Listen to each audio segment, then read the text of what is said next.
And the reason my piss was that colour was because of the Barocca. You're listening to the Beat Motel podcast, and we need to warn you that we like to use words like fuck, shit, and syndicalus, bunty scrutux, angry flap, and foot biscuits. And we don't often bleep those words out, apart from because we're not complete animals. But if you understand that and you like music, then listen on. But Andrew, Barocca shouldn't turn your piss purple. Yeah, no, I didn't say what colour it was, did I? Oh, my headphones are packing up. How are you, Sam? I'm okay. It's a very sunny day here in Helsinki, and I'm going to go for a bike ride after this. Look at this. Look. Oh, he's got Oh, no, it's my lycra on. pants. I was going to try and show you my legs. I forgot that I've got kind of the type of underwear I use. Just to start a music podcast by showing the audience your underwear. Good start. Good start. Well, hopefully people are listening, and therefore they can imagine it in their mind, and it'll be even sexier than the real life. Because the imagination is where the real sex goes on, isn't it? The genital theatre of the mind. The genital theatre of the mind. That's the name of the next Deezer End Times album. That's a good grindcore album title. You beat me to it. I'm listening to a podcast called We Dig Music on the last couple of days because some of the episodes are like 2.5 hours long. And there's a brilliant bit that they came up with a grindcore band or a metal band called Horrifying Horse Death, which I thought was quite like. Dear. Right, shall we have a riff of the week? Yeah, go for it. I'm a good guy for a gal, so won't you look my palm over? I got time for a chat, so won't you tell me my future?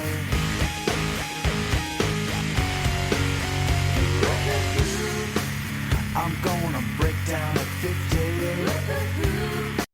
Who was that, Sam? That was the Rentals with the song Friends of P. And that's just the letter P, not as in urine. Yeah, that track's from the 1995s. And it's by Matt Sharp, who was the bassist on the first two albums of Weezer, and that's why you can hear quite strong Weezer overtones. And he left, I think he was sort of part of the real creative team behind Weezer alongside Rivers Cuomo. And I've sort of belatedly sort of started listening to the Rentals, and they sort of, you know, that thing of like the chemistry between two people. Like, the Rentals are great, and Weezer are great, and Matt Sharp in the Weezer is astonishingly good. And he was sort of like, just listening to it and not watching any documentaries, not reading anything around the Weezer, really, because I can't be bothered. I'm not that interested in them, but I love the first two albums. But it's like he was the sort of the cheeky chaos that made the band interesting. You get the in films it's called the Manic Pixie Girl. Yeah, he's the Manic Pixie Girl. And I have to say, the first Rentals album and the last one, both great albums. Very diverse, unfocused in many ways. Even if the last album was the newest, the Rentals album is sort of a, what's it called, a concept album. Mm-hmm. But it's great. It's just great, sort of, I would say, great Californian pop. Fantastic, you know, great addition of the girl vocals rather than, which is what I think he was always trying to do in Weezer, those sort of like high-pitched vocals that he did. If you listen to the first two Weezer albums, he's doing all the falsetto stuff. And when he gets his own band, he just introduces a female singer, and she's great, and it works really well. And it's, I recommend people go out and listen. It's great. Sort of, if you like that early Weezer style, it has more of that weirdly, it has more of that charm than anything Weezer have done since. I was very surprised when I first heard the ooh. I thought, that doesn't sound like something Sam would like. And then it started, and I was like, this definitely sounds like something Sam would like. Oh, this sounds like Weezer. So I'm quite amazed it's the bassist of Weezer. That sort of, It kind of makes it all right for it to sound like Weezer. Unlike all the many bands since that sound like Weezer, at least he's got a bit of ownership over it. Yeah, and part of me sort of thinks of, was he going, particularly with that first album, was he going to Rivers Cuomo and going, look, I can write this stuff as well. Why don't you give me some songwriting credits? And Cuomo refused to do it, and they sort of fell out around songwriting credits. Is that what actually happened, or is this your supposition? This is my novel. the romantic novel you're working on about the early Weezer. Yeah, the sex scenes between Rivers Cuomo and Matt Sharp are quite violent. It's all about who's going to be daddy. What's the term? Who's the topper and who's the bottom? Who's Arthur or Martha? I'm quite excited. Two very popular kids' names at the moment. I'm quite excited to find out that they exist actually, and I'll tell you for why. I set up a proper stereo for my daughter, my 12-year-old. Izzy, her. And it's because she's getting really into music, and Weezer she plays probably more than any other band, and she says Pinkerton is the best album. She's right. Well done, Izzy. But she was listening to your father. He doesn't know anything. She's listening to it on this tiny little Amazon Echo, and it kind of bothered me. And she came to the office, and I told her I had in my head that I had an old amplifier, like Separate's amplifier, somewhere in the office. So I was like, yeah, set about looking for it, and if you find it, you can have it. I mean, it was Easter, actually, and that's far more interesting than doing an Easter egg hunt, I think. Find the vintage amplifier. And she found two. I'm genuinely surprised by it. I was like, where the fuck did that come from? I genuinely can't remember. It's like a 1982 Toshiba or something. So I thought, that was about the age I got a proper stereo, like got a separate stereo. And I got my dad's, this sounds odd, it was a Realistic amp.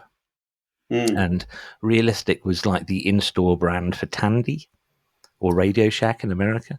So it wasn't great. It caught fire eventually because of all the raging metal. It wasn't any raging metal, but it caught fire. All the raging hormonal indie. Raging hormonal indie. That is a genre. Oh my God, I could name bands in that genre. Another grindcore album as well. So I put a shout out on Facebook saying, if anyone got any hi-fi speakers they don't want, because people always have. It's like one of those things that people don't want to part with, but also aren't using. And friend Fanny, from the bassist of Red Flag, had these massive 70s Akai speakers. Nice. And another friend, Matthew Shenton, hello Matt, if you're listening, gave me some speakers as well. So we had a lovely day rigging up a proper hi-fi system for her, and it was fantastic. a real heartwarming moment because she listens to music all the time. And now, how many times do you bang on the ceiling with the brush and go, turn it down? This is kind of where I'm getting to. I realised there was no point in getting her like a CD player because she hasn't got any CDs, although she does want them bizarrely. I've got retro cool hipster. Yeah, I've got loads, but I've got loads. I could send her if you want, like if she gets a CD player, I can send her shitloads of compilations, like a starter kit. Yeah, like a starter kit. But like, here is your dad's friend's teenage shit. Yeah. I've got a lot of stuff. Like each time I look up at my CDs, I think I don't know if I don't want to get rid of them. They're not in the way. They're not causing any harm. Oh well, mine are in storage, and I don't know. I don't listen to compilations really. It's the lack of choice that's. I'm going to put that down as an idea actually, because I think compilations is quite a nice one. So she wants a record player, which is lovely, but it does trouble me because the only records in the house are mine. And yeah, that's cool, but also it's. Has she discovered that you haven't taught? You haven't sort of like. There's another aspect, which is the joy of sort of secondhand record shop crate digging, which you can't go in for something specific. You have to go in for something that sort of an idea of something, like things you're open to. And you just go, and you sort of, it's easier. The problem with like the other record shops who like that do general rock and pop stuff is that those rock and pop sections are so big. What you need is that like really old man ones that do like, sort of punk and then hardcore punk and then modern emo punk and then, electro punk, and it's all separated out. So you go, I really don't want any keyboards today. I don't care. And you give her a tenner and say, try and get at least 2 albums out of that. That's a really cool idea. She's been exposed to the crate digging thing a little bit because we're in a massive. There's these warehouse charity shops around here now. The British High Street is now pound shops and charity shops and betting shops. There isn't anything else. But there's a real big warehouse one sort of on the outskirts of Ipswich. And she bought some records. They were like £3 for £1, but she bought them because she is decorating her room. So it's really interesting, the homage to vinyl that somebody who never had that exposure to it, it sort of seems alien, but very cool to me. So she will get a record player at some point, but because she streams everything from her phone, I bought her a little Bluetooth streaming device. It was like a tenner. It thing's incredible. But bizarrely, one of the features it brags about on Amazon is it starts off saying what connectors it's got, then it says it's Bluetooth, and it's also got near field connection. And then there's one sort of slide where it says full blood resurrection. It's listed as a feature of the device, full blood resurrection, which she's got a very macabre sense of humor, and that very, very much appealed to her. So when she was setting it up, you name the Bluetooth device, it's named as full blood resurrection. So on her phone it says now playing on full blood resurrection. What streaming service does she use? Apple Music, for a really good reason, because you and I both use Tidal. Yeah. And it's because when I pay for Apple Music for her and my wife, and it's because when we're all on the same streaming service, so when I was using Apple Music as well, they go through phases sometimes. They'll get really into musicals. Izzy's really into this completely age inappropriate musical cartoon called Has Been Hotel. It's got the C word in it a lot, and we had to have conversations with her about it. She bloody loves it. And it would completely fuck up my algorithm. So I actually pay for their subscription so that it doesn't soil my algorithm. I need to look at something quickly, but I might have a suggestion for you on that front, but I'll send you a private message about it. Cool. The other... Yeah, so the whole point I was getting to is that now there are massive speakers on the floor, and she hasn't got carpets. There are massive speakers on the floor playing Weezer all the time.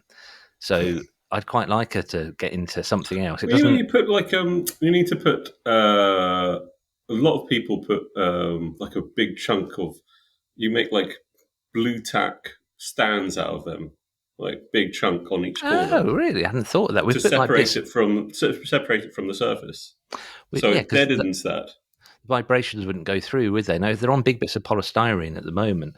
But we had a problem in the speakers that we got in the kitchen. They're up quite high, and they used to boom because they'd make the cupboards vibrate. But a friend of mine, who I probably shouldn't name for what I'm about to tell you, used to work on the London Underground as an engineer, and he said they have these really heavy rubber pads that they put underneath the tracks in places where it causes vibration pollution.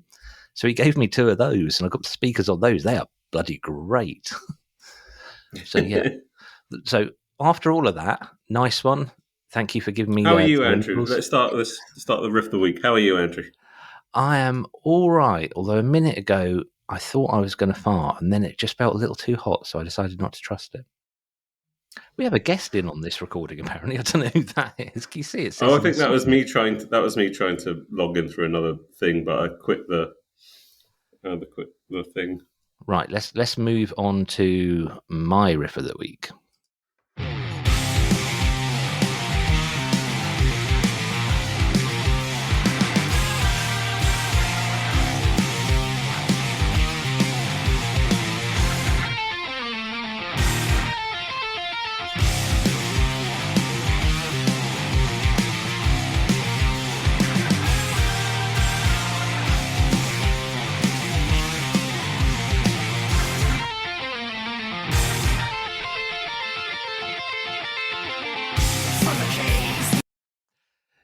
That was... Oh, let's see if you know who that was. Who was that, Sam?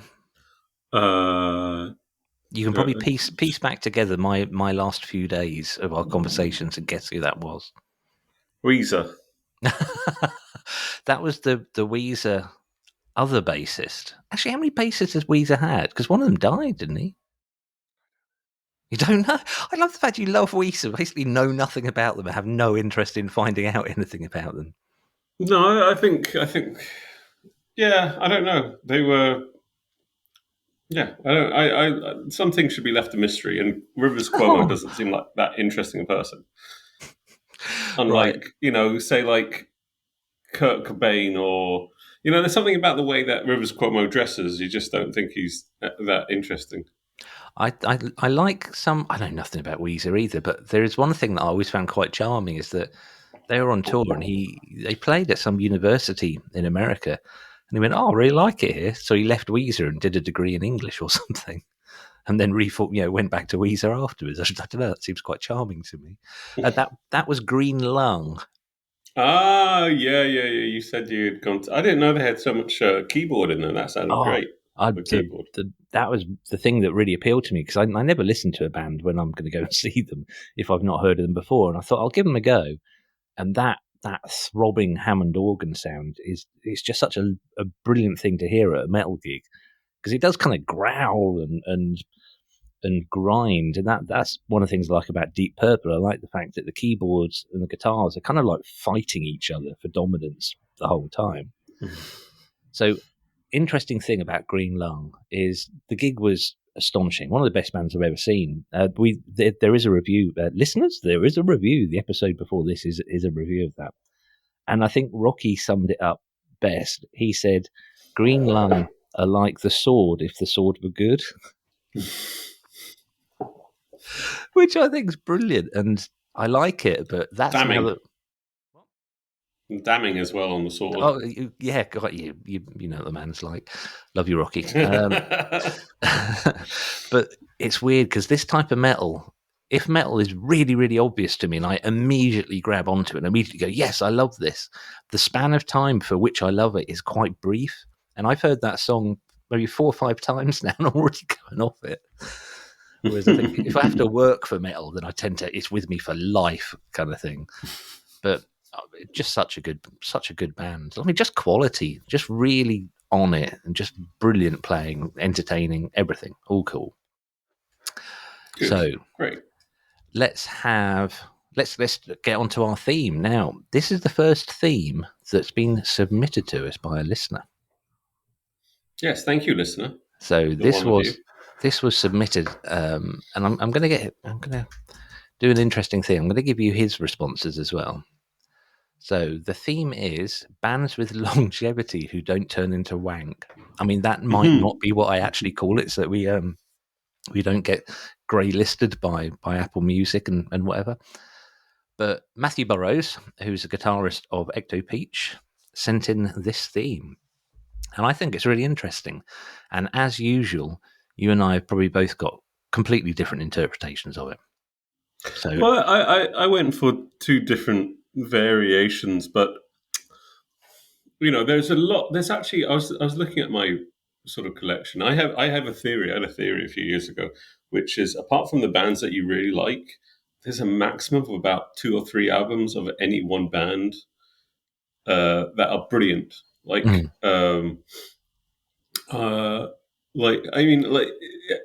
bands that the music that you really, really dig, you'll dig a lot of, particularly if they prove to be interesting.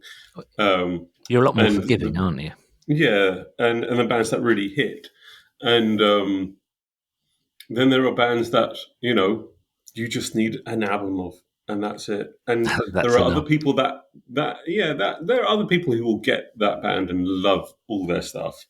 And I'm sure there's someone who still listens to the Rolling Stones album that was put out last year, but I don't think there's that many of them.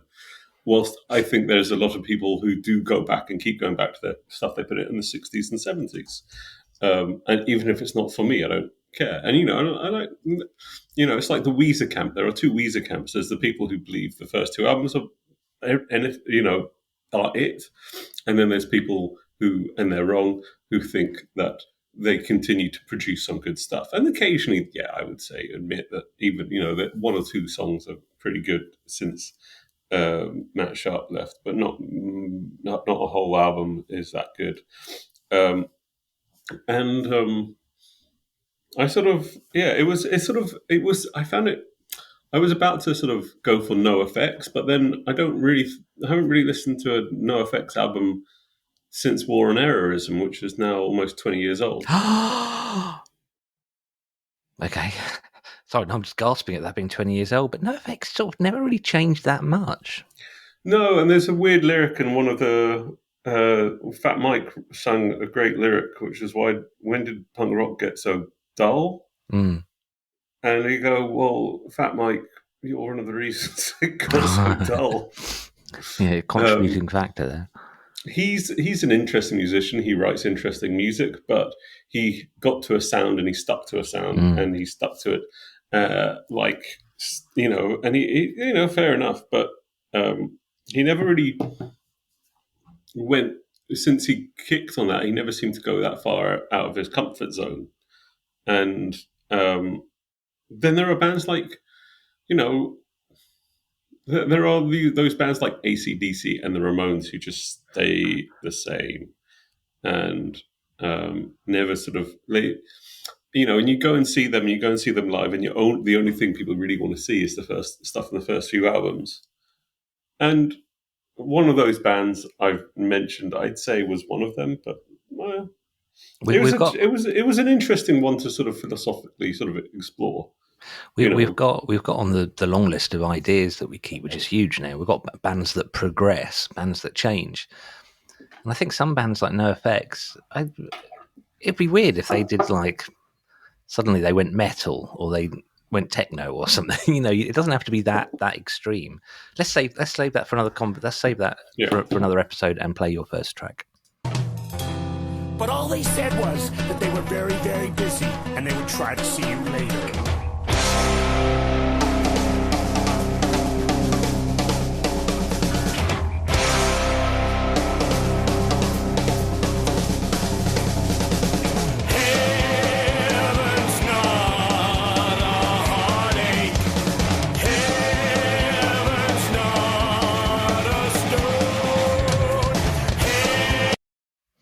Who would that, Sam?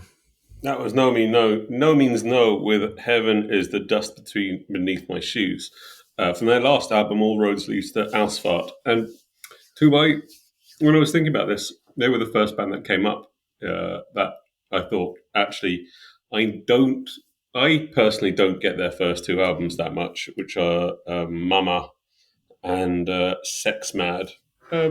Sex Mad.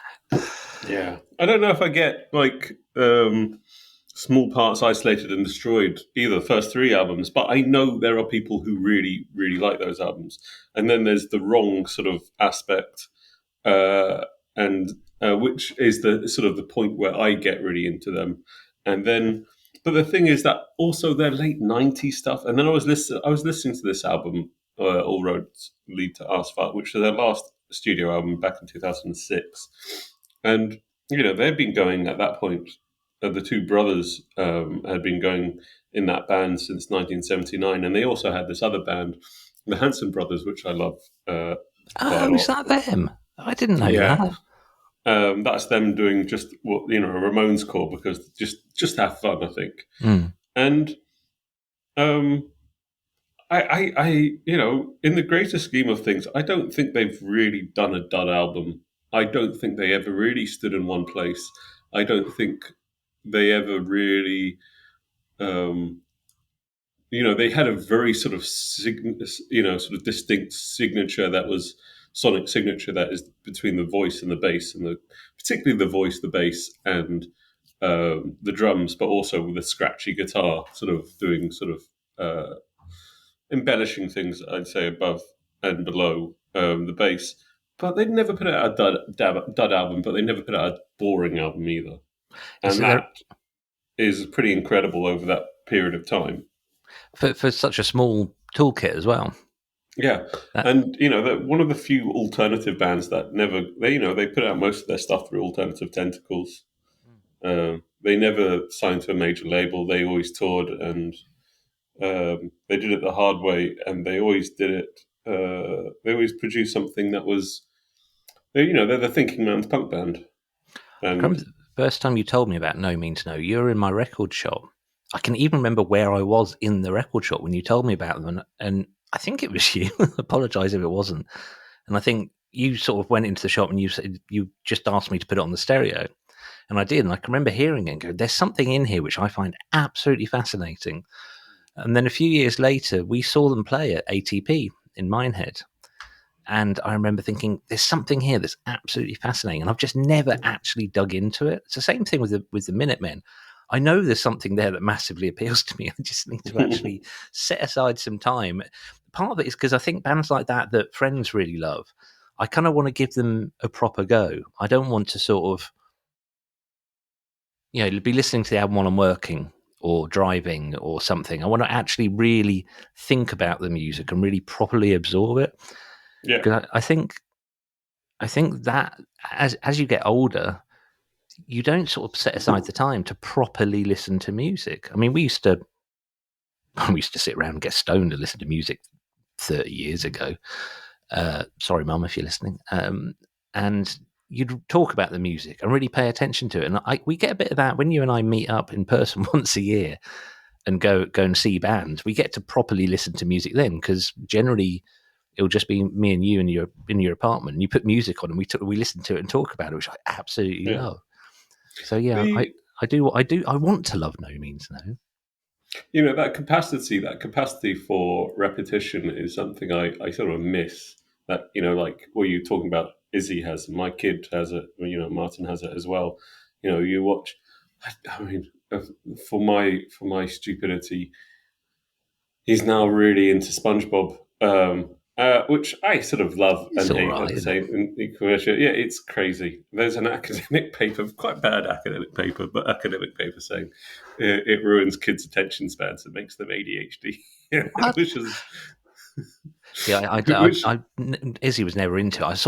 I'm aware of the oeuvre, just never watched much of it. Well, it's sort of, this was a paper back in like the early 2000s, and it was basically saying it's cutting too quick. It's not really sort of establishing, and you certainly have that ADH aspect, but that sort of cutting in film has become sort of the norm, The particularly John in Woo animation. kind of thing, yeah. Yeah.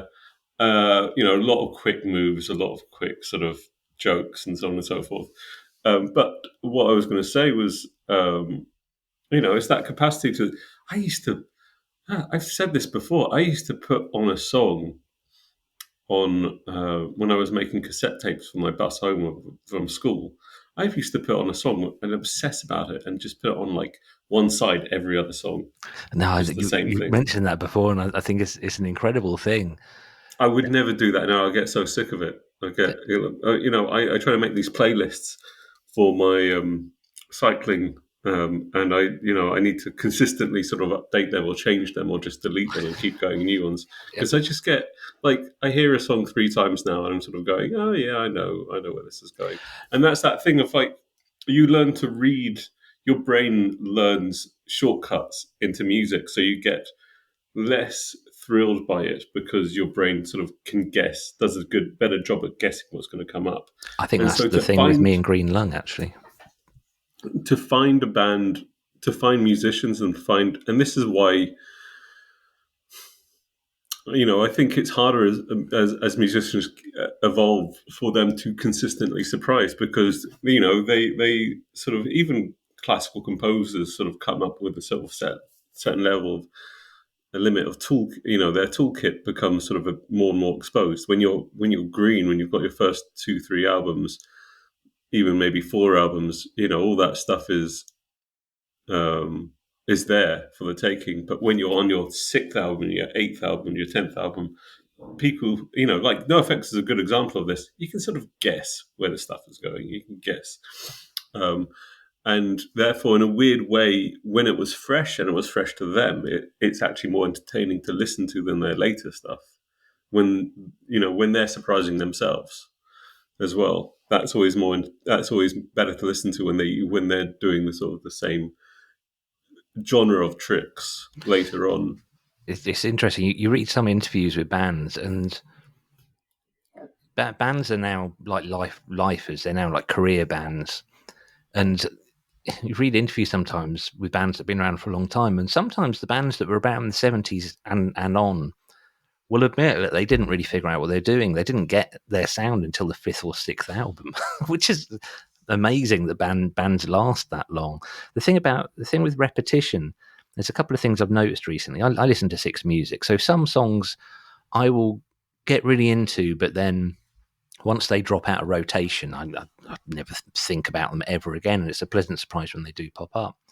Some songs on the radio I've never liked, and I don't think I ever will. I have no fucking idea why Six Music's obsessed with Elastica. I can only assume one of the people who does the playlist at Six Music owns shares in the publishing company or something. Because they're why Elastica? They were such a blip and gone, and weren't even that interesting at the time.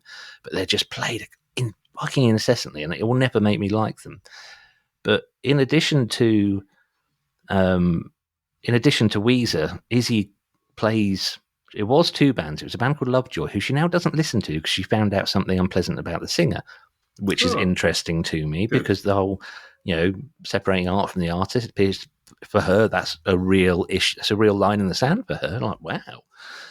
The other one, though, I'm starting to like, and I think it might be just because I've heard it so many fucking times. And it's a band called Mother Mother. I'll pull them up for Riff of the Week at some point. But I've heard it so many times through the floor or through the ceiling. But I'm starting to pick out why they're so interesting and how well produced and well thought out the songs are. But anyway, they're a new band. We're supposed to be talking about bands with longevity, so I ought to play my next track. And this episode, dear listener, there's quite a lot of variety.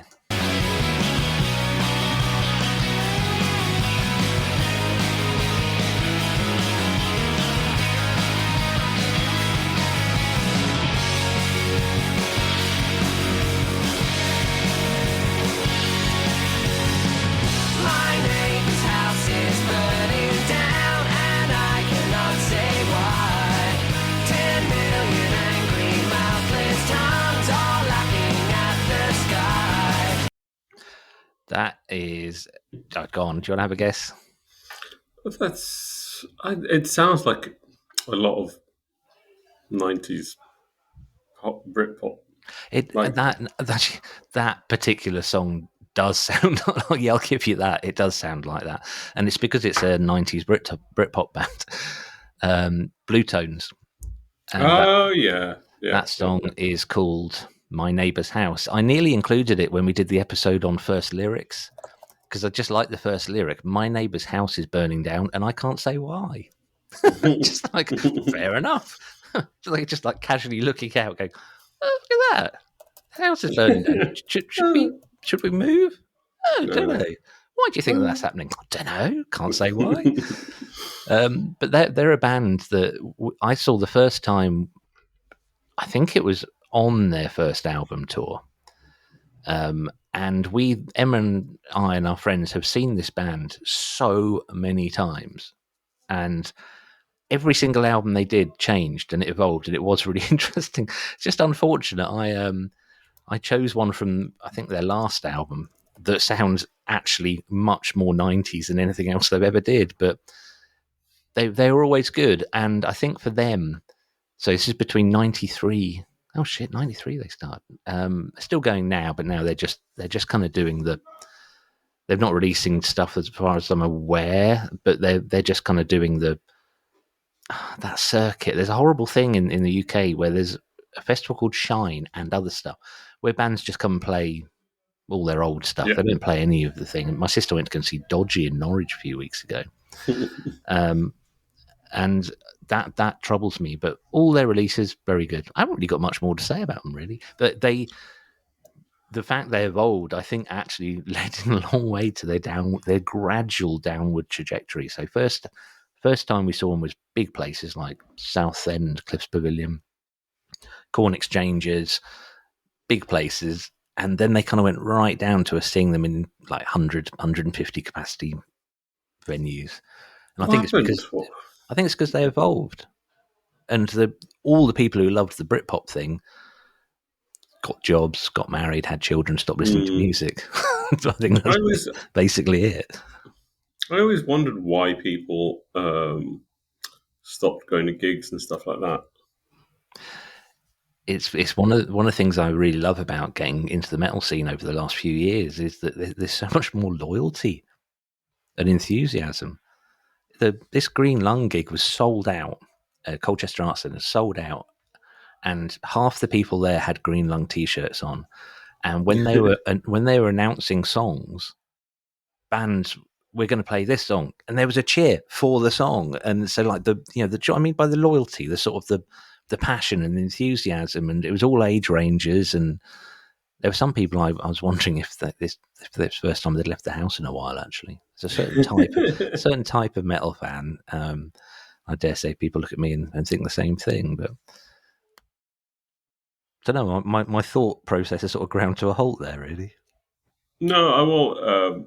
The Bluetones are an interesting one. Yeah, I mean, it gets that sort of, I guess, the same sort of thing as No Means No. They are a band that evolved, but I guess No Means No never had that. I mean, they may have had that moment in the sun in the 90s, but they certainly never signed to that major label, so they never got...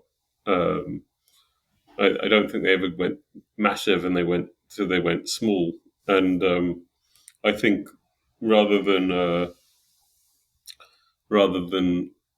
the reasons they sort of may have quit is because they just were going, we've been doing it for 30 years. I've had enough. Let's quit touring. I'm tired. Well, they weren't young when they started. The one of the two, so back to talking about No Means No now, that one of the brothers was just on Wikipedia, he was 25 years old in 1979. So they weren't even kind of, I mean, yes, that's young compared to an old fucker like me, but not for starting a band and touring all the time and whatever. That's not that young to still be doing it 30 years later. Incidentally, the Bluetones, the first album, massive hit, huge smash, big. You saw it everywhere at the time when there were loads of record shops. You'd see it in the window, and they went. One of the singles was number 2 on the charts, and they were big. Second album did pretty well, and you could tell the second album it's like they spent all the money they made on the first one making the second one, because the production's incredible, and like tons of musicians involved, really, really good. But one of the things I found really interesting about them at the time is that they didn't actually fully sign to a major. They did something I wasn't aware of at the time. I didn't know it was a thing at the time, but they formed their own label and licensed themselves to A&M Records. So right. they there was rumors that that was smart. There was rumours that they'd been dropped after the third album, and they put out a press release going, "We can't be dropped. We are the record label." But who they chose to license releases to that's really smart. That is a smart way of doing it. But I think their manager was quite on it. Same manager, entire career to the band, and that's not something that you see very often. So that's just one of the cool things. I think they get lumped in with the Britpop thing, and that was only where they started. And I think they are a high quality band. Let's go for this. I say this is I enjoyed putting the clips together for this because it's real chalk and cheese. Start to kill us now. Start to kill us now. Start to kill us now. Start to kill us now. Start to kill us now. Start to kill us now. Start to kill us now. Start to kill. And it's a red today. All of the lives that tremendous pain. Don't put us to mind. We live on a line. You know that I'm convinced to kill. Hit on a side, we will never fail. Stop a killing will start. Tell the rest of the burn. Going to get every down. Without the kill us, motherfucking now. That's so rare that with the 30-second clip we use as the end of a song. So that's cool. It was that, Sam. That was the Cannibal Corpse, the Cannibal and the Corpses, with Time to Kill Us Now, as you may have gathered. And that is from their album, which is originally titled Kill. And that was also, I think that's also... Is that the album with the naked woman with some sort of alien coming out? No. This is 2006 again, so I'm very 2006-y this episode. mid 2000s.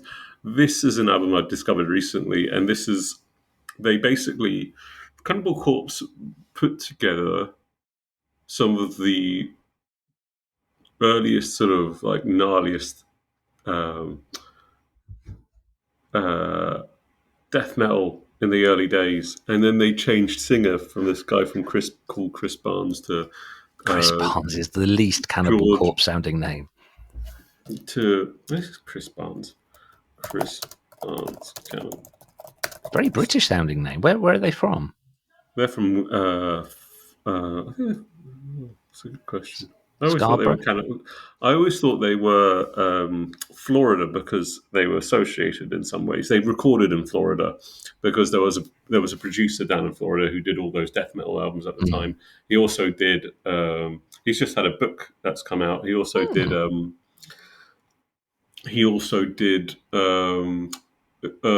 Some early 90s, mid 90s Napalm Death albums, which are very,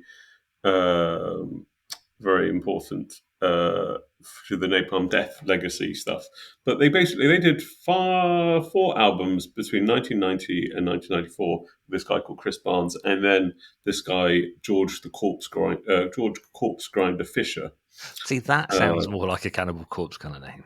Yeah, and basically he sort of they went on and they did, and this is a band that has had their ups and downs, and they are, you could sort of accuse them in a way of being like the death metal AC/DC or the death metal Cannibal, the death metal Ramones, in that they don't change sonically that much, but they've refined it. And actually, I would say, contrary to a lot of bands, what they've done is actually they started and they put this death metal sound together in the early 90s, and as the recording stuff has changed and the personnel has changed, they've actually changed up a gear and become a different kettle of fish than that they were absolutely beforehand. But what I would say is, so they had this sort of first 4 albums of like, that sort of defined the genre, particularly the gore-obsessed part of death metal, and the really dirty riffs and great riffs, like they were an Ace Ventura, but and the lyrics were incredibly. They were Ace Ventura, did you say? Yeah, Ace Ventura: Pet Detective. I've not seen it. You go and watch it again, and they're famous for sort of the early 90s misogynistic song titles like Entrails Ripped from a Virgin's and awful. Sorry. Blame the Cannibal Corpse. Blame Cannibal Corpse, man. What's Sorry. the timestamp? 43:20. Okay. And Time to Kill is a bit more subtle than that. I'm sorry, Andrew. It's quite funny though. A song that is almost 40 is probably about 40 years old has still the ability to offend. Just that word. Just the title. Yeah. And then the last 2 albums, have been really good as well. And they've put out So they've had a consistency, but they've also evolved with that consistency from being like a band that is feeling out the genre and figuring out what the genre parameters are, to actually being, I would say, a fucking just brilliant death metal band that can stand up against these sort of younger bands who, and they're not like, not everything they do is reliant. And this is the other aspect, I guess, is you get the Rolling Stones, and as I was saying, who listened to the album from last year, but you get Cannibal Corpse and their albums stand up to other genre albums, coming out today.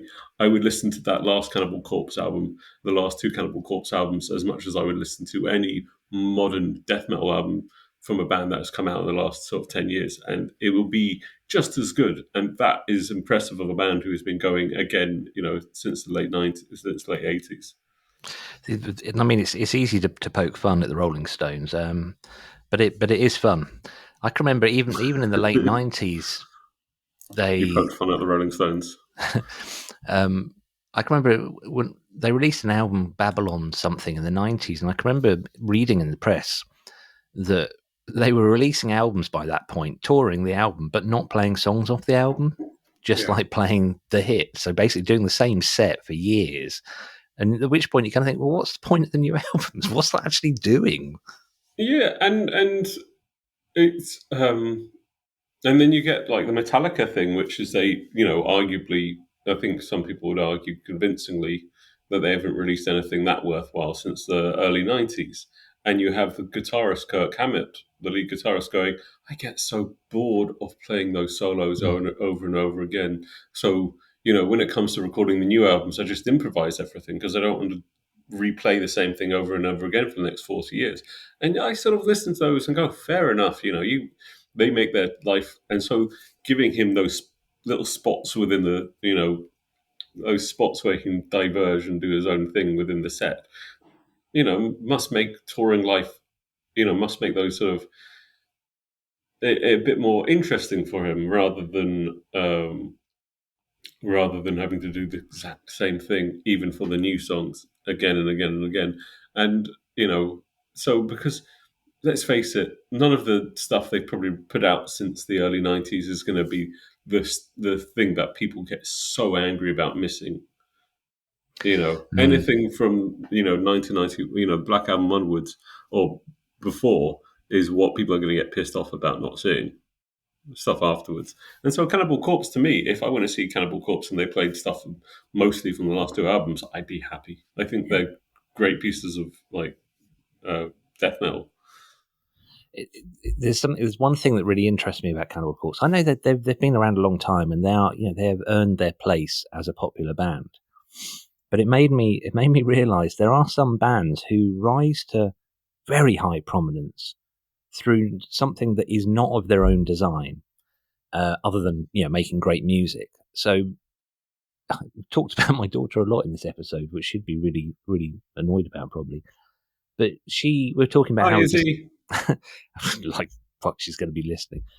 She might be in 30 years' time when I'm dead, in which case, woo, hello. Trying to put together that AI dad that she now wants to spend time with.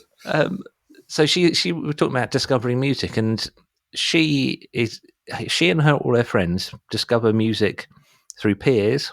Although Izzy hates her peers' taste in music because they just listen to Harry Styles, but they also discover a lot of music through TikTok because a song will start becoming mainstream on TikTok, and TikTok does this really bizarre thing. The algorithm, if you use a popular template or a popular bit of music that's being used on videos, you rank high and you get more views. So it is just fucking itself into mediocrity all the time. It's just everything's just bleh. Well, we're going to reward you for doing the same thing as everyone else, which is just the worst thing ever. But I wonder how many people discover Cannibal Corpse through a video of theirs on YouTube. Have you seen the video that is allegedly Paul McCartney and Rick Rubin listening to Cannibal Corpse in the studio? No. You not? I think I might have, but I can't remember what happened in it. Oh, it's clearly taken from some sort of documentary, and there's a mixing desk, and Rick Rubin's like bringing faders up and down, and McCartney's going, oh yeah, listen to that. Yeah, you can hear like the clicking of the drum. It's clearly from that, but the music's been replaced with Cannibal Corpse. So that's fun. But I can remember seeing it and like going, yeah, I'll watch that for a few seconds. My life's not that valuable. I can't waste this amount of time. And then I looked, and it had millions and millions of views, and I just kind of thought, I'm really pleased for Cannibal Corpse.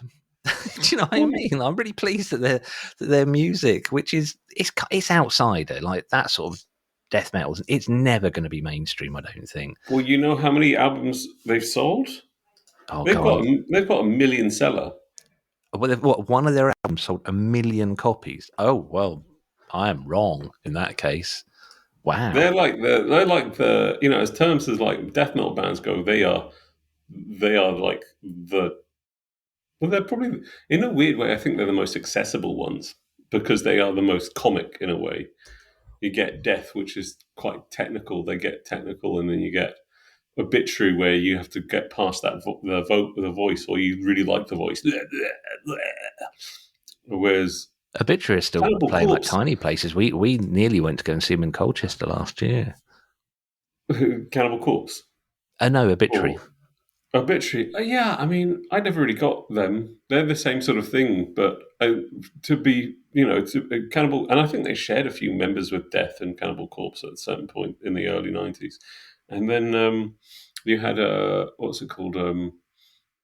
Like for all the misogyny and all the issues around the first few albums that Chris Barnes sort of put out, I would say, tell me he's actually, you listen to that and tell me he's actually saying anything in it. He's not, he's just going, but. And so one of the most remarkable things in that clip of Cannibal Corpse is that you can actually understand what the fucking guy is saying. Time to kill is now. And yeah, fair enough. And and one of the things that stood out to me is going, oh my God, this guy's such a better vocalist because he's got some diction and therefore he's communicating something rather than just being a vile human being. I'm going to play my choice, and I'm probably not going to talk that much about it because I've kind of changed my mind. Has this ever happened to you? Kind of put forward a song, and then we get halfway through the discussion. I think, nah, this doesn't fit, but I'm gonna play it anyway. Listen very carefully for the beginning of this because there's a bit I quite like. Don't fuck up. Don't fuck yourself.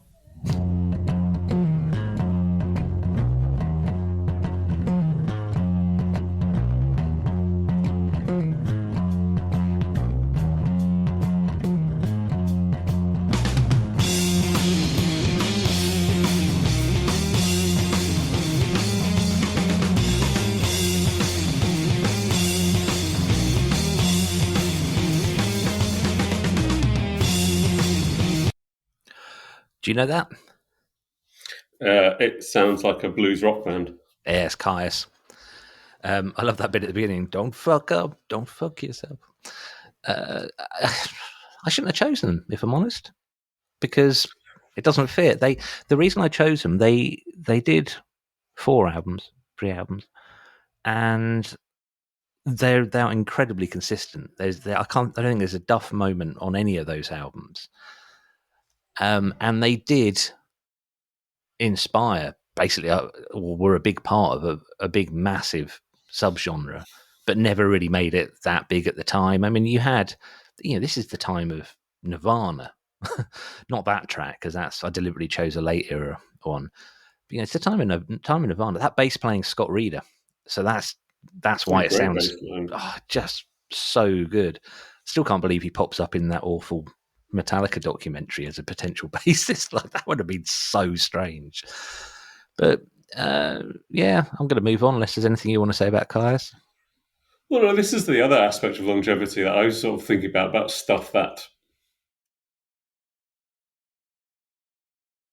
was made at a certain era but still hits, like you sort of like, and it's dependent on who you are and it's what you listen to and so on and so forth. But it's a bit like the Rentals, that first Rentals sort of thing. Like that was mid-90s. Listen to it 2024.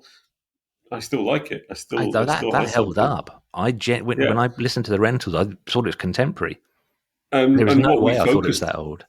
I think what we focused on mostly at the moment has been bands that have managed to, or musicians that have managed to keep going. We're ignoring some of the next one. I think of mine is a bit more obvious, but I've gone for, the two next of my choices are pretty similar to one another in many ways in their approaches. I think to sort of what an album should be and next album should be, whereas this was more of like the music endures, even if like the music endures is an important aspect of like people. We talk about your daughter sort of discovering bands and people sort of discovering things, and Cannibal Corpse in that way, their early stuff sort of endures because you just sort of listen to it and something that grabs, that's something that keeps going on about it. And some stuff just it was never going to translate to me, like 1980s and early 1980s American hardcore. I think from about Minor Threat, I get it, but before that, I don't really get it. But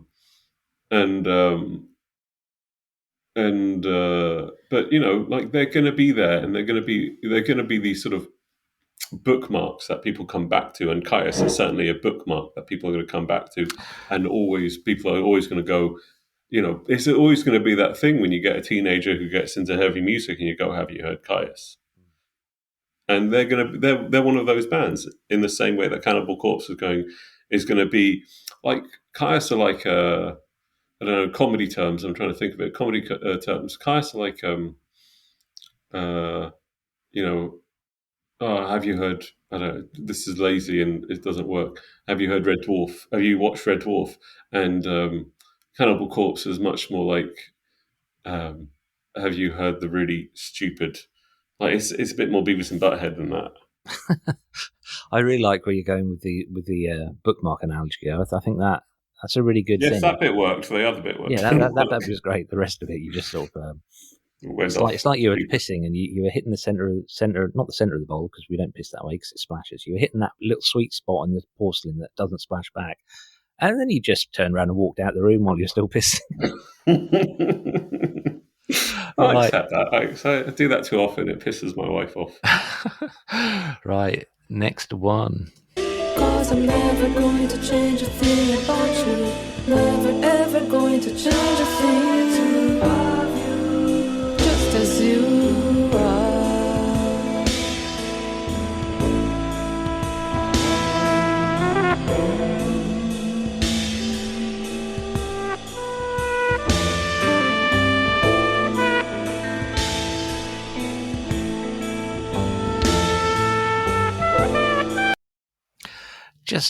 I've never heard anything by this guy and not liked it. Who was that? That was Bobby Wyatt and Just As You Are. Robert Wyatt for the uninitiated. Robert, who was in The Soft Machine. Oh, right, sorry. And he's mostly retired. He still pops up now again in other people's stuff. Kind of pleased to find out he's still alive. I don't know why. I just sort of, some people, when you find out they're still alive, like, oh, that's good. And he has since the. You know how I discovered him?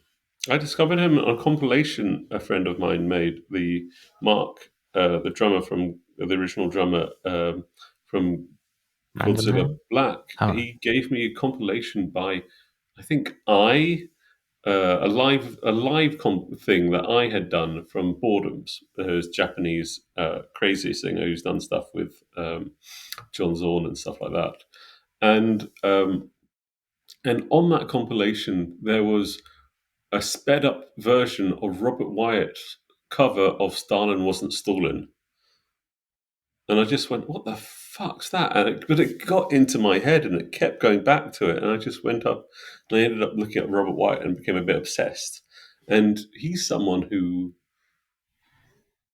he's just, every single thing he's done has been really interesting. It's not all fantastic, but it's really interesting. And it's really, sometimes it's really, I wouldn't say it's depressing. I love the innocence of his voice. It always sounds like he's coming to something anew, like the idea in the music is coming to. It's an innocence to it, like the same quality that the Only Velvet Underground song that Mo Tucker sings on After Hours. It reminds me to that sort of there's a real purity to it, sort of slightly wavering. It's not always spot on, and I don't want to say it's pitchy because that's unfair, but it's got that very gentle sort of sound. Yeah. I didn't realise till I've actually started doing research before these shows, these recordings. Several interesting things. I didn't realise he was part of the Canterbury scene, but Soft Machine kind of makes sense. I didn't realise he was paraplegic.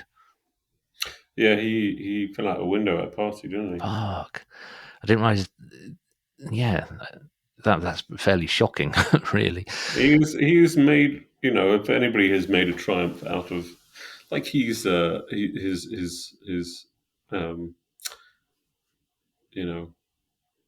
musical output since then has just got better and better and better.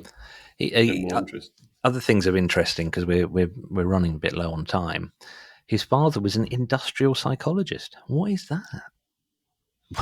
He analyzes machines. Don't know. Where did the machinist touch you? That was inappropriate. He asked the printer. He joined the Communist Party at a very young age, but just so much interesting stuff. He's a fascinating person to me. He recorded the single "Stalin Wasn't Stalin," which was a song by American communists in the 1940s, as a point because he if my memory serves me correctly, he got annoyed and pissed off with the idea that the West was propagating that America essentially had won World War II, whereas actually a significant, if not the most important contribution was when the Soviet army started to actually fight back at the Battle of Stalingrad and then sort of conquered basically the entire of Eastern Europe and raped and pillaged everybody there for worse, frankly. But he, that song was like, the song was basically going, don't rewrite history to make the Americans saviors. They're not saviors. It's a funny song. It's an interesting perspective, and one of the things that's always interested me about Robert Wyatt is how much influence he has. So I've just got to ask: are your headphones really hissing? Yes. Yeah. So I don't know what's going on there. Hopefully, I'll edit that out. But how well supported he is, how loved Robert Wyatt is, and how well supported. So after he had his accident, Pink Floyd performed 2 benefit concerts for him. He was given a car by a supermodel called Jean Shrimpton. I don't know. Sorry, you're paralysed. Here's a car. Seems like a slightly odd one. I can't use your legs. Julie Christie gave him and his wife free use of a flat, which he then bought of her. And there's just a long string of stuff. Really interesting. I'm always really interested in. Lou Reed was similar.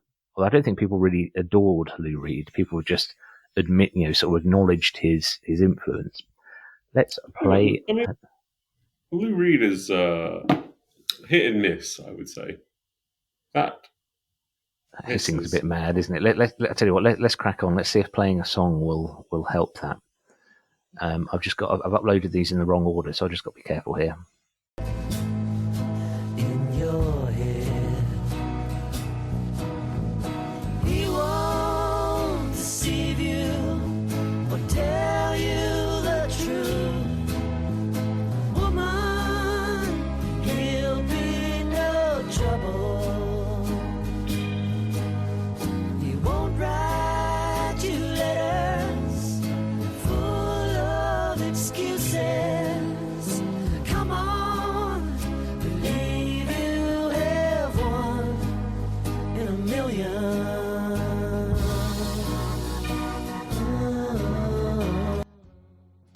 That was Crowded House, and I chose them because Neil Finn, the singer of Crowded House, he initially joined Split Enz in the 70s, a New Zealand band formed by his brother, and completely turned around their output, made it even more poppy, but very accessible.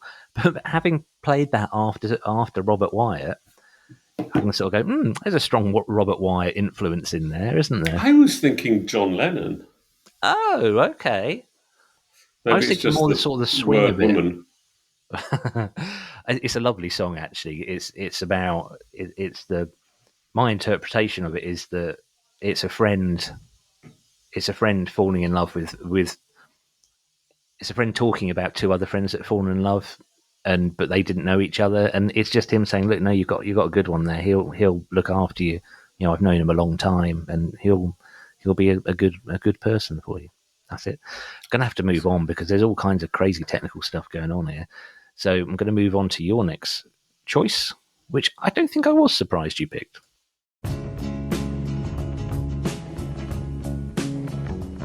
I've seen a hand, I've seen a vision. It was reaching through the clouds to risk a dream.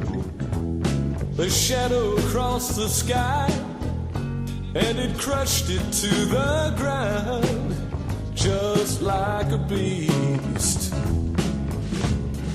The old man's back again. I love how that bass is far too fucking loud in the mix. It's like way too loud, but it sounds absolutely brilliant. You hear all the little clanks and all the changes in the fingering. Changes in the fingering. Absolutely wonderful. Everybody Who was likes that, a bit Sam? of change ring in the fingering, don't they? Who was that? That was the Scott Walkers. Mm-hmm. Scott and the Walkers with Change is Gonna Come? No, that's not the song title. The Old Man's Back Again. And it's chosen because, if you want an emphasis on how to transition from a pop artist to artist, full stop, Scott Walker is a pretty extraordinary example. And his output, was, I would, it's not all genius. No one's output is all genius, but he made interesting music from the first until the last. And, Yeah, he was one of the deaths that I just kind of, oh shit.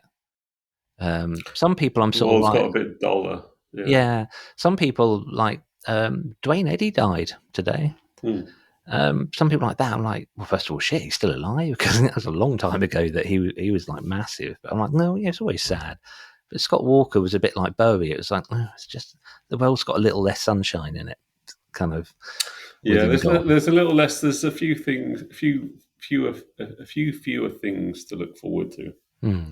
The thing, so going back to the whole point of this episode, is that bands or musicians that go on for a long, long time and don't become wank.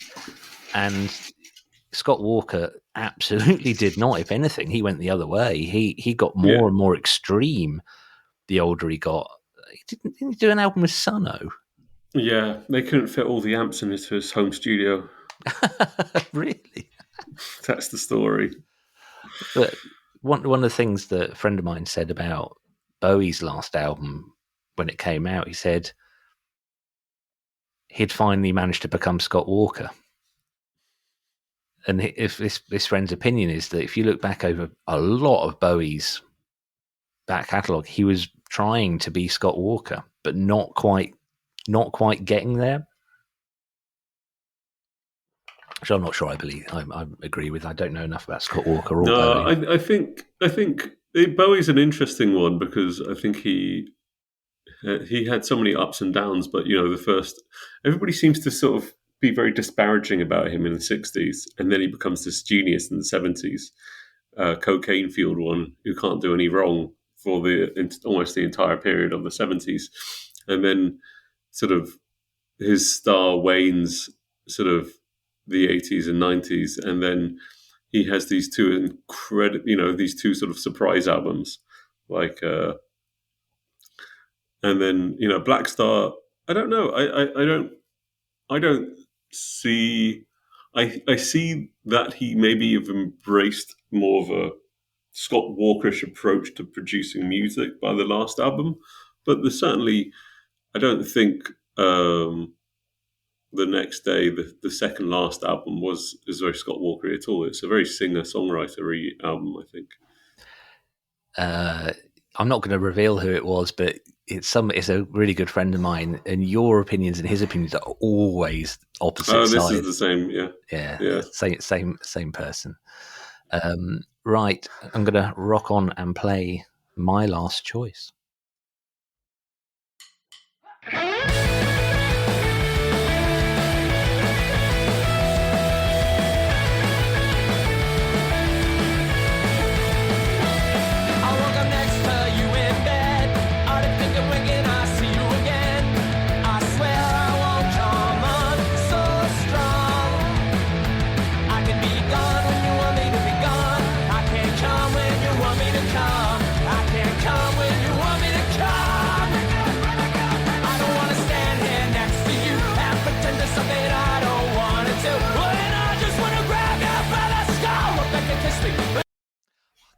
Fucking delivery, that voice, it actually gives me shivers. Chorus, I mean, the whole fucking song. That is to me one of the greatest.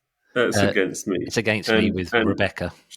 Yeah, and shout out to Inge Jansson, who was the bassist on that track. Oh, beautiful, just wonderful bass playing. Really busy, but really cool. Yeah, wandering, but really sort of like, you think, oh, is he going a bit too fast for himself? But no, he sounds like he's in control of everything. It's like a tiny, tiny guy, like 5'2" or something, which must be awful in Sweden. But 5'2" with a massive Rickenbacker, and he's just playing the shit out of it. What a cool guy! I loved seeing him when he was in the band. He was such a joy to watch. Just Yeah. like it's the same thing when you see a drummer who's really into what they're doing. It's just a joy to watch. And he looked like he was going, wow, look at this bass. Isn't it shiny? Look, look what my fingers can do. This is so fucking brilliant. Woo-hoo-hoo. I'm in a band. Look all these people watching. Wow, this song's really cool. Just and wonderful that energy. song, yeah.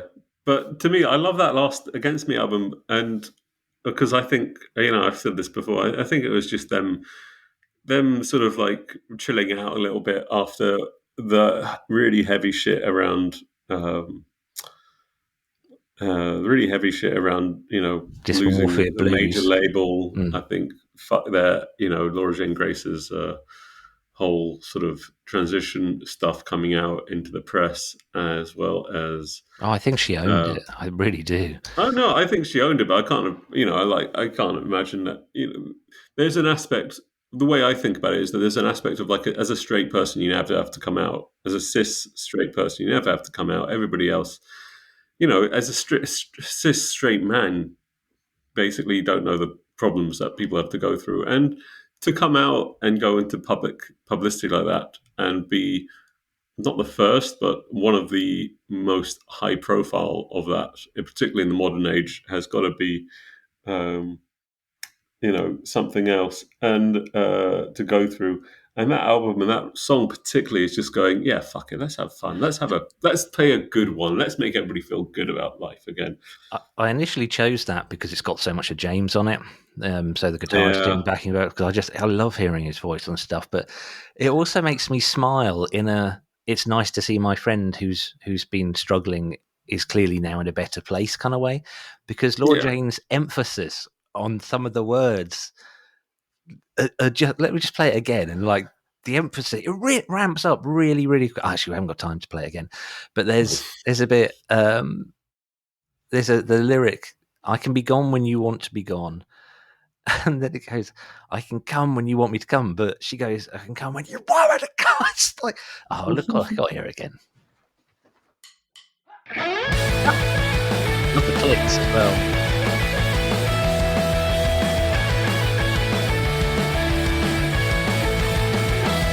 I woke up next to you in bed. I didn't think of winking, I see you again. I swear I won't come on so strong. I can be gone when you want me to be gone. I can't come when you want me to come. I can't come when you want me to come. I don't want to stand here next to you and pretend to something I don't want to do. And I just want to grab you by the skull. Look back and kiss me. I love that. Just want to grab you by the skull, and it's so. It's surprising how many of these episodes end up with us just raving about Against Me, but I was going to say, the lyricism. Go for it. No, just the lyricism of like being so enamored with someone, just want to grab you by the skull and kiss you. Like, what a lovely, meaningful thing to say. But also, I was listening to the lead guitar on that, and I don't think their lead guitar, they're not great, like amazing, like lead writers. I don't think It's not a shredder, James, is he? James No, but also like the leads are a bit like, they're never great in Against Me, I don't think. But that lead is probably one of their best. And also the tone, the tone of the guitar is really nice, because when they're leaving it, you can just hear it starting to ring out into feedback. And it's just this really nice sort of like, you want to hear that feedback sort of coming. I want to hear that feedback coming in. I wish they had done a Misfits type. On American Psycho and Famous Monsters, there's this sort of feedback wailing through the entire production of that album. And it's one of my favourite sounds. Jesus, Mary Chain did it first. Their feedback's not like a wailing. It's like it's a bit much. We need to move on to letters. We have letters. So first of all, Matthew Burrows, who I'm reasonably confident will be listening. I didn't tell him why I was asking him. I just said, he said, I think a good episode would be, this is just on Facebook Messenger, I think it would be a good good one to do. Bands with longevity whilst not becoming wank. And I just said, who would you choose? And then he went, Dylan, but he's shit now, but he is 207 years old. Which is fair enough. But he did this like mental dump, which I'm just going to try and hammer through because I think it was his idea, so I think we ought to air his thoughts. PJ Harvey was brilliant, but not my thing anymore. That's an interesting topic in its own right. Jacob's Mouse didn't sully their name, but they quit too early. Jacob's Mouse were a local band who like suddenly were on the verge of getting massive. Chemical Brothers Slits. He says Sleater Kinney. The sound has changed, but I still like them. But they lose points because they insist on not having a bass player. Why do bands do this? And he then lists some local bands who I'm not going to name because there's 3 local bands who have done quite well but don't have a bass player. Mudhoney still doing great stuff. Prodigy still releasing good albums but not developing. So Kylie Minogue. And then he goes, "Oh, Jesus American." This is messages over like several days, but it comes down to 4. And if he had to pick 4, it'd be Chemical Brothers, Jesus and Mary Chain, Kylie Minogue, Bob Dylan. I nearly chose Jesus and Mary Chain, but I don't know their new album well enough, so I didn't. And then he asked me why I'm called Andrew Laws and Andrew Culture, but that's for another time. Next one isn't really... so thank you, Matthew. I really appreciate that. I always thought the Andrew Laws thing was that your obsession with Judge Dredd. What? Like I am the law. Do you know what? There's a joke that I often use if I have to reach for something or somebody, because I'm tall, like if I'm if somebody asked me to get something for high shelf, I said, the long arm of the laws. No one ever laughs. No, that is my real name. Andrew Culture's just in Ipswich. Everyone sort of calls each other by the name, half by the name of the band, and it's like having a name and an address in one thing. And I was in a band called Junk Culture, so I was Andrew Culture. And when the internet started... It's the Ramones thing. It's the Ramones influence, isn't it? Oh, yeah, of course. It's that as well. But when the internet started, I was incredibly wary of using my real name on the internet. So I just started using Andrew Culture, and I've written books under that name and all sorts of stuff. So I think it's a cool. I've got several friends locally, really good friends, who just call me Culture. Like almost like a public schoolboy thing where Culture. He called me by the second Culture. Cool. And stop doing that. Stop poking that Culture. The next put your money away. Message isn't really a message. Isn't really an email or a message. It's just one of the clips from the last episode we did, and we played Hers. And it's just from Dan Callis, who is an occasional co-host on this, and he just, I can't really say, I'll have to say it how I think it was written. Hers! So I just thought, you don't need to say anything else. That sums up the way he wrote it. Just sums up, like, that's like excitement, recognition, agreement. It's like so many things just by saying Hers! So yeah, nice one, Dan. And then we had a message from Stuart Bowditch, who's been on this before, and he'll probably be a co-host at some point in the future if you can't make it. When I go on holiday again. But I want to read it because I thought you might enjoy it. He says, "Morning. I was listening to your podcast on the way to work, and a couple of things about cattle decapitation. There is only one singer, Travis Ryan, who has an incredible range of styles. Plus, the band started out having all vegan members, and their position was that if we viewed what we do to animals as if we did the same to humans, it would be horrific. So that's what all their songs are about. Plus, now also the unsustainability of the human race as a whole. One of my favourite metal bands." And he says that he then went on to say later on he's hopeful that they'll come back to the UK. So I just thought that was cool. I love the fact that we didn't really talk about the band much because that wasn't the theme, but that's too... I would, go on. It's always good. I always like it when people fact check us because we're useless.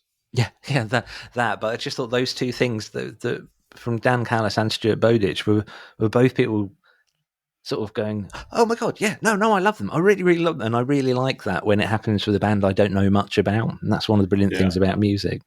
I've got 2 cattle decapitation albums. I admittedly find them quite overwhelming, but they are an astonishing thing to listen. It's quite overwhelming sort of style. And the album artwork. I would definitely have a cattle decapitation T-shirt if I didn't have a 4-year-old kid. My wife, I bought I can't remember if it was a Wolfheart T-shirt that I didn't think was very extreme. They're on the sort of the safer side of extreme metal, and it shrunk because it was a shitty Fruit of the Loom or something. So I gave it to my daughter when she was about 6. My wife confiscated it. I was like, "What? What's the problem?" I had a T-shirt which was yesterday. I threw out a T-shirt which was the Moomin, who are or is it Moomin troll, who's a very famous Finnish, and someone had done Doomin and given him black metal makeup, and my kid saw it and he just went, "Oh, Moomin's broken." I said, That is incredible. Wow. and I went, "Do you want it?" And he really likes the Moomin. He went, "No, I don't want it." I shouldn't have chucked that out. I think that's a brilliant T-shirt. We're going to have to go. We're like way over time. So really enjoyed this. Thanks for listening, everyone. Make sure you tell your mum about this. I've got to go and edit out the word. What? Right. What is this thumbs up thing that keeps appearing on the... Is that every time I say... No, it didn't happen that time. Goodbye? Goodbye. I didn't. What the fuck was that? It was weird. I don't know. Yeah, this is going to mean nothing on the podcast, but the video, the little like bubbly thumbs up thing happened. But I'm going to go, Sam. I'm going to say goodbye. Joel, say goodbye. They're like fart bubbles.